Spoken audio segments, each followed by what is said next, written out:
if it's a direct result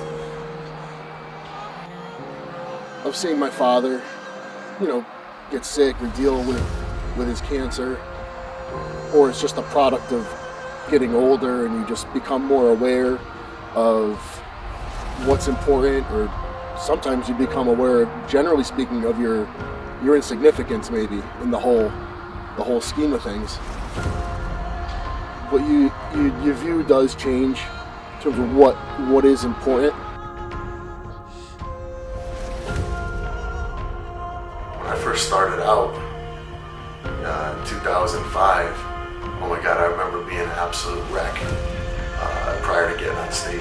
Super nervous. You know, it's something that no matter how much you prepare for it in the gym, you know, with the training, no matter how much you practice posing,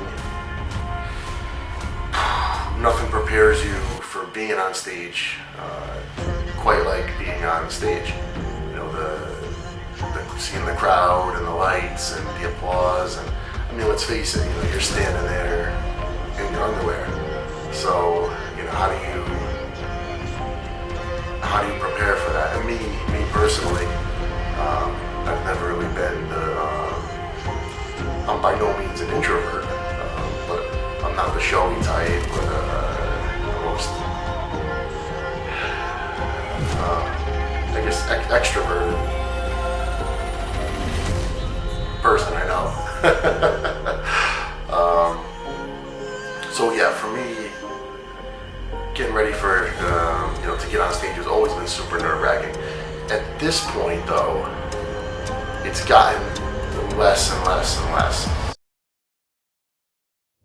It's the journey. It's the process. It's, you look at the Olympics, right? There's nothing intrinsically great about being able to run a certain distance at a certain time, or swim, you know, at a certain speed, or any of it. None of it is going to solve world hunger. None of it's going to cure disease. In the grand scheme of things, none of it is really important. But we value the dedication, the perseverance. We value what it takes to achieve it. That is what we find important. That's what we come to value and praise, and that's what we hold so high as a society. No, I mean, having big muscles is not really important. Winning the Olympia is not really important. There's guys that have won the Olympia. What does it do? It doesn't do anything really. There's some guys that have won the Olympia and they've used that platform to voice something. Okay, then you could argue, yeah, that has a greater importance.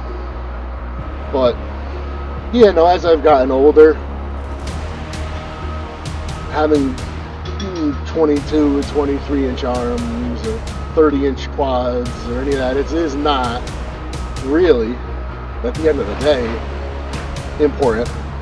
Step back and look at it from the outside and realize that in the grand scheme of things, we could get into a whole discussion, but yeah, I'd be lying if I said it's, being a bodybuilder is part of me. It's what I do. It is what I love.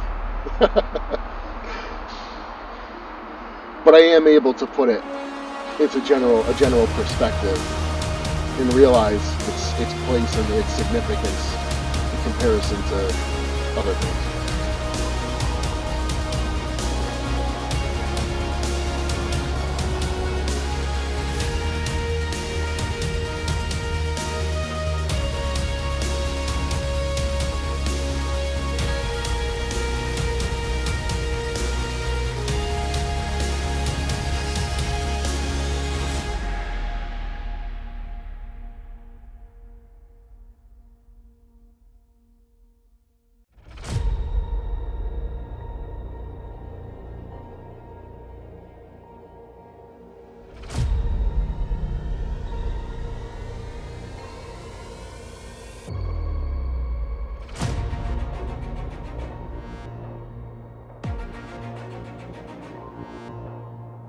When I was 18 years old and I would pick up a muscle magazine, all I wanted was to be the biggest, most muscular guy I could be. And that was important. You know, my school was always important to me, and keeping my grades up and whatnot. But really, all I could think about was being a bodybuilder. As you get older, I mean, at this point, you realize there's nothing intrinsically important or valuable about having big muscles. It doesn't really mean anything.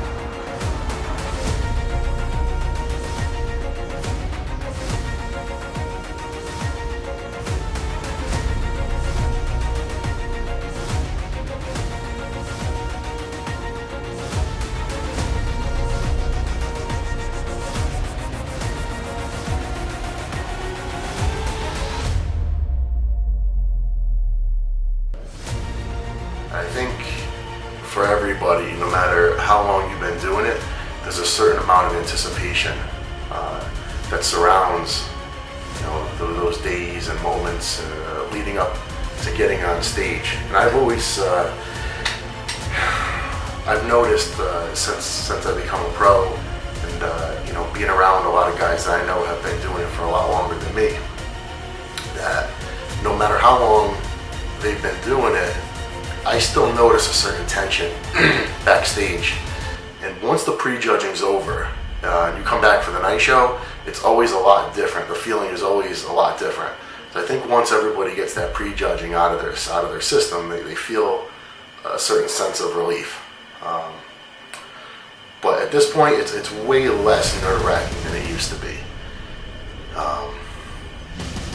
Like I said, you know, you train so hard, you put so much into it, and every set and every rep and every workout and every meal and every day and every cardio session, and it's all going to come down to a matter of minutes on stage. All right, good.